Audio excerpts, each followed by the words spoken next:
I never thought I'd own a castle, but life has a way of surprising you, especially when your family pushes you too far. The day my sister Amanda banned me from her wedding, I was standing in the bridal boutique, holding the receipt for her custom-designed Vera Wang dress. $15,000. Just another drop in the ocean of expenses I'd covered to give her the fairy tale wedding she dreamed of since childhood. "Sophie, you can't possibly wear that to my wedding," Amanda said, her perfectly manicured fingers gesturing dismissively at my business suit. "And that haircut. God, when are you going to start dressing like a normal person?" I touched my short pixie cut self-consciously. At 32, I'd long since given up trying to match my sister's definition of normal. While she pursued a career in social media influencing, I'd built a successful investment firm. My clothes were expensive but practical. My haircut was low maintenance but stylish. Not that Amanda would ever notice. "The suit is Armani," I said quietly, and I thought we agreed I'd wear navy to complement the bridesmaids. "That's not the point." Amanda's voice rose, drawing attention from other customers. "You're my sister, but you're embarrassing. Bradley's family is old money. They have expectations. His mother already commented on how different you seem." Bradley Thompson Ayalai. My sister's fiancé came from one of those families where everyone had Roman numerals after their names and summer homes in the Hamptons. Old money, indeed, though not as much as they pretended to have anymore. Different? I kept my voice level, years of boardroom negotiations serving me well. "I'm paying for your entire wedding, Amanda. $85,000 so far, including the deposit on Riverbrook Castle." Ah, Riverbrook Castle. The exclusive venue an hour outside the city, a restored 19th century estate that hosted only 12 weddings per year. The waiting list was 3 years long, but I pulled strings, called in favors, and secured it for Amanda's perfect day. The deposit alone was $20,000. "That's what family does." Amanda waved off my comment. "Mom and Dad can't afford it, and I'm their precious baby. You're just doing your duty as the older sister." Our parents. That was another sore spot. Dad's small accounting firm had struggled after the recession, and Mom's interior design business barely broke even. They'd remortgaged their house 3 times to maintain appearances, to give Amanda the lifestyle she demanded. Meanwhile, I'd been quietly paying their bills for years, a fact they conveniently forgot whenever Amanda needed something. Besides, Amanda continued, examining her reflection in the boutique's triple mirrors, "It's not like you have anything else to spend your money on. No husband, no kids, just work, work, work." The boutique owner, Mrs. Patterson, shot me a sympathetic look. She'd witnessed similar scenes over the past 6 months of wedding preparations. "The alterations are perfect," I said, changing the subject. "The dress looks beautiful on you." "Of course it does," Amanda preened. "Bradley's mother says I look just like Grace Kelly. She's going to introduce me to all the right people after the wedding. I'll be managing their family's charitable foundation." I bit back a comment about the Thompson Family Foundation's questionable accounting practices. My firm had analyzed their books during a potential partnership deal last year. The numbers hadn't added up, but Amanda didn't need to know that. Not yet. "Now about the wedding." Amanda's tone turned serious. "I've been thinking, maybe it's better if you don't come." The boutique went silent. Mrs. Patterson dropped a pincushion. "What?" I managed to keep my voice steady, though my hands clenched into fists. "It's just, you don't fit, Sophie. You'll stand out in all the photos with your weird hair and man suits.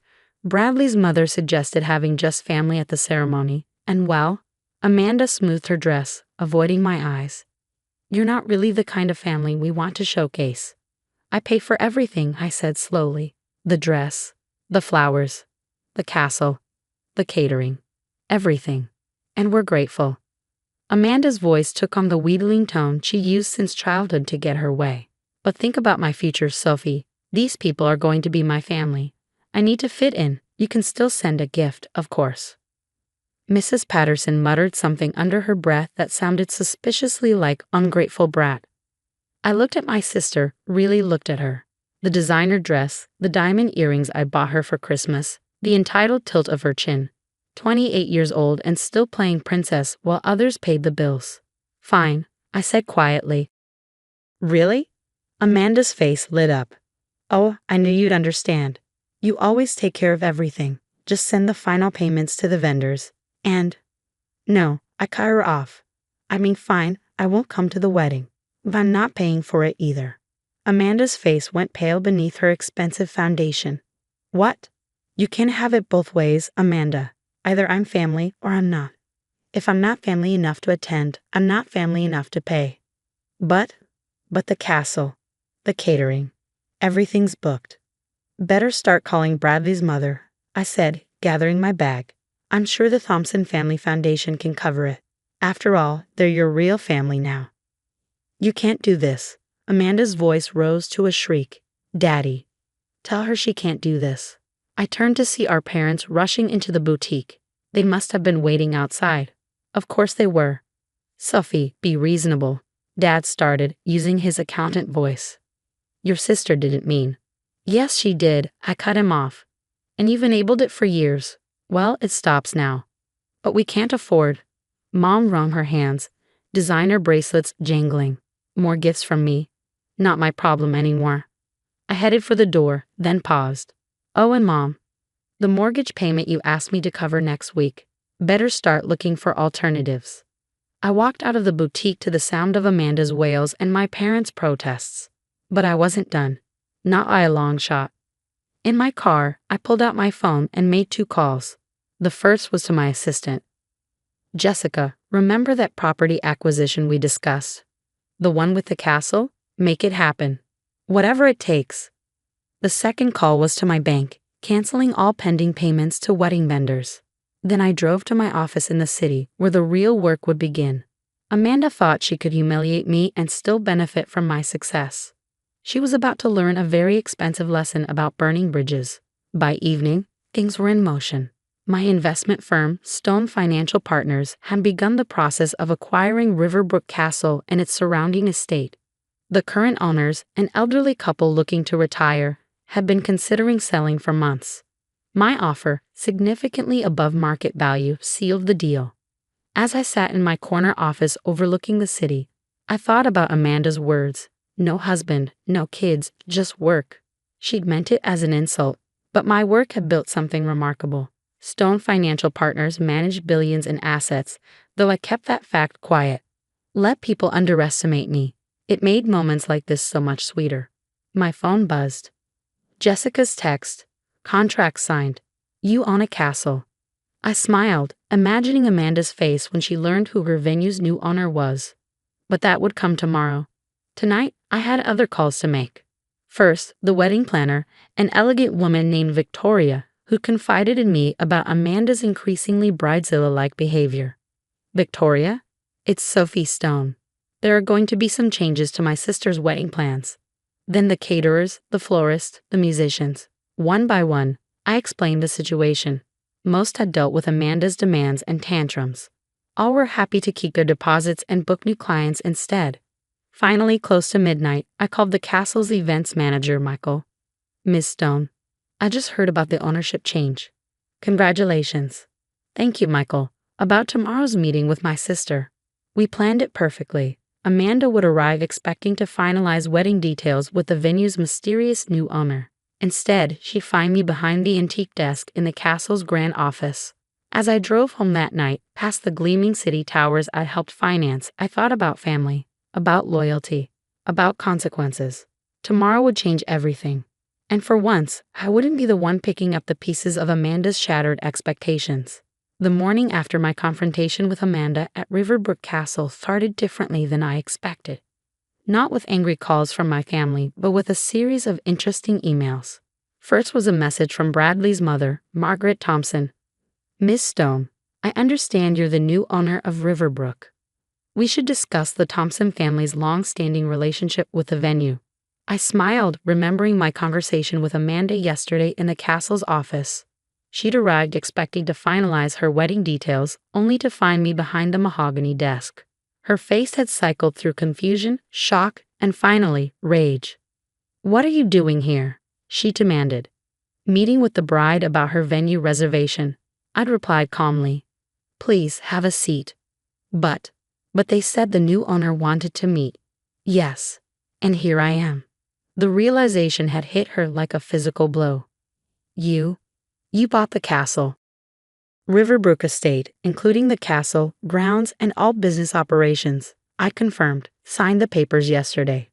This is insane. Amanda had paced the office, her designer heels clicking on the hardwood. You can't do this. We have a contract. Had a contract, I corrected. With the previous owners. All agreements are under review by the new management. Standard business practice. I'm your sister. Am I? Because yesterday I wasn't family enough to attend your wedding. Now, staring at Margaret Thompson's email, I thought about what had happened next. Amanda's threats, her tears, her attempts at manipulation. All her usual tactics, useless against the cold reality of business contracts and property rights. The second email was from Bradley himself. Sophie, need to meet urgently. Family financial matter. Please keep confidential. Interesting, very interesting. The third email made me sit up straight. It was from Harrison Pierce, CEO of Pierce Global Investments and Bradley's godfather. Ms. Stone, impressed by your recent acquisition. Lunch this week. Have a proposition to discuss. I leaned back in my office chair, pieces clicking into place. The Thompson family's strained finances. Bradley's urgent message. Harrison Pierce's sudden interest. My phone buzzed. Mom calling. Again. I'd ignored 14 calls since yesterday's confrontation. This time I answered. How could you do this to your sister? She demanded without preamble. Good morning to you too, Ma. Don't be smart with me. Amanda's devastated. She had to tell Bradley's mother the wedding venue isn't due party. Do you know how humiliating that was? I thought about all the times Amanda had humiliated me publicly. Yes, I imagine it was very uncomfortable. You have to fix this. Give her back the venue. Like you gave back the house I helped you keep, or the car payments I covered, or the credit card bills. Silence. Then softer. We're family, Sophie. Funny how that only matters when you need something from me. I ended the call and pulled up the Thompson family's financial records. My firm had compiled them during due diligence last year. Old money, yes, but mostly gone now. Bad investments, lavish spending, and a generation of heirs better at spending wealth than maintaining it. A knock at my door, Jessica with my morning coffee. Bradley Thompson is in the lobby, she said. No appointment. Give me 10 minutes, then send him up. I used the time to make 2 quick calls. First to my private investigator. Send me everything you have on Harrison Pierce's recent investments. Then to Michael at Riverbrook. Hold all wedding bookings for the next 6 months. Something's coming. Bradley looked different in my office than he had at family dinners. Less polished. Worried. His custom suit couldn't hide the shadows under his eyes. Sophie, thank you for seeing me, he began, declining my offer of coffee. About Amanda. If this is about the wedding venue, I have nothing to add to yesterday's conversation. It's not. Well, not directly. He ran a hand through his carefully styled hair. I need your help. My family, we're not as financially secure as we appear. I'm aware. He blinked. You are. My firm does thorough research before considering partnerships. Bradley. Last year's review of the Thompson Foundation was enlightening. Then you know we're in trouble. Real trouble. Uncle Harrison has been keeping us afloat, but Harrison Pierce isn't your uncle. Family friend. Godfather. He's like an uncle. Bradley leaned forward. He's been watching you, your firm. This castle purchase, it got his attention. I'm sure it did. I kept my voice neutral. What exactly do you want, Bradley? A partnership, your firm's resources, our family's connections. Uncle Harrison would back it. We could? Stop. I held up a hand. Let me be clear. You're here because you need money. Because your family's wealth is mostly smoke and mirrors now. Because Harrison Pierce sees an opportunity. Bradley's face flushed. It's not like that. Your foundation's books are a mess. Your family's real estate is mortgaged to the hilt. And now your fiancé's sister, the one you all look down on, owns the castle you can't afford to rent for your wedding. Sophie, please. Here's what's going to happen, I continued. You're going to leave my office. You're going to tell Harrison Pierce that I'm not interested in his proposition. And you're going to explain to Amanda that actions have consequences. Or I start asking public questions about the Thompson Foundation's creative accounting. He left without another word. I gave him 10 minutes, then made another call. Harrison, Sophie Stone. About lunch. I have a counter proposition. The next few weeks were a study in chaos and consequences. Amanda alternated between rage and begging. My parents discovered that their financial safety net had vanished. The Thompson family's carefully maintained facade began to crack. And me? I built something new at Riverbrook. Not just a wedding venue, but a symbol. A reminder that sometimes the quiet ones, the different ones, the ones who don't fit in, were the ones you should watch out for. Some nights, standing in the castle's grand hall, I thought about family, about the price of loyalty and the cost of betrayal, about little girls who dream of fairy tale weddings and women who build their own castles. Amanda eventually had her wedding, a much smaller affair at a local hotel. I didn't attend, but I sent a gift, a framed photo of Riverbrook Castle with a note. Sometimes happily ever after looks different than we expect. The Thompson family's financial troubles became public shortly after, thanks to some anonymous tips to regulatory authorities. Harrison Pierce's proposition. It turned out I didn't need his connections as much as he needed mine. Today, Riverbrook hosts selected events, not just weddings, but charity galas, corporate retreats, and educational programs. We have a scholarship foundation that helps different young women build their own success stories. Amanda still doesn't speak to me. Last I heard, she and Bradley moved to a smaller city where the Thompson name carries less weight. Mom and Dad adjusted to their more modest lifestyle, though they never quite understood how they lost their golden child's fairy tale. As for me, I kept the castle. Some days, walking its halls, I think about that moment in the bridal boutique. You don't fit, Amanda had said. She was right. I didn't fit into her story. I was writing my own.